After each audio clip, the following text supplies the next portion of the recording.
Waktu itu saya cuma 500 juta itu saya all in di Arto jadi belasan miliar. Modal awal main saham berapa duit? 1M.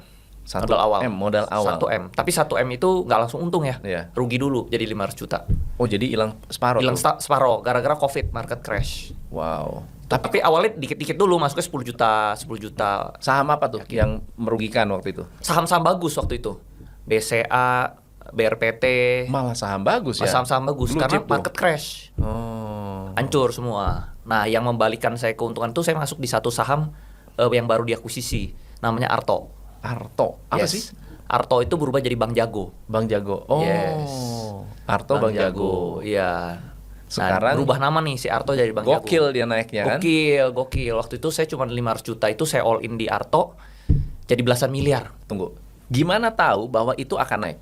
Saya taunya ini masih terlalu murah buat sebuah bank. Lalu dia ada corporate action penambahan injek aset modal. Namanya perusahaan kecil kalau diinjek uang kan jadi gede ya. Ya. Itu sentimennya itu doang sebenarnya. Oh. Saya tahu dia bakal diinjek waktu itu ada peraturan OJK bahwa bank mini itu harus diinjek aset 6T minimal. Jadi bukan kebetulan. Bukan kebetulan. Memang Misalnya orang bilang insider itu nggak insider sebenarnya. insider. Saya tahu peraturan aja bahwa bank kecil ini pasti diinjek 6T kan. Jadi gede dong otomatis. Oke. Seperti itu doang. Jadi sebenarnya. awalnya tahu ada si Arto ini ceritanya gimana? Jadi Bang Jago kan sejarahnya Pertama, gimana? sejarahnya itu Awalnya. ada satu bank kecil di Bandung lagi diakuisisi sama dua orang. Dua orang ini Patrick Koloyo sama Jerry Eng. Patrick Koloyo ini investornya Gojek, Iya. terkenal banget Iya, kan. iya. Lalu di sini ada Jerry Eng juga dulu mantan direkturnya Bank Danamon. Oke. Jadi dua orang ini top nih di perbankan.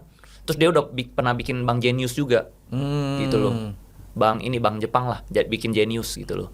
Ya udah, saya injek aja. Wah ini saya yakin nih pasti jadi sesuatu lah.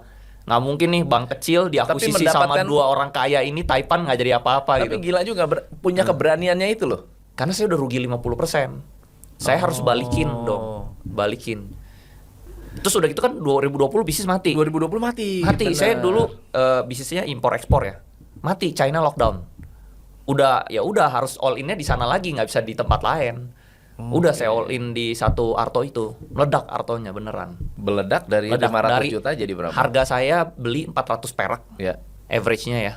400 perak jadi tertinggi 15.000. belasan ribu. Iya, 15.000. Tambah lagi tebus, dia tuh ada corporate action right issue ya, menambahkan saham baru, itu juga saya beli lagi. Jadi jumlah barang saya jadi banyak Banyak sekali. banget. Banyak Terus banget. masih di skip atau dijual? Sekarang udah jual. Oh, dilepas? Udah jual. Saya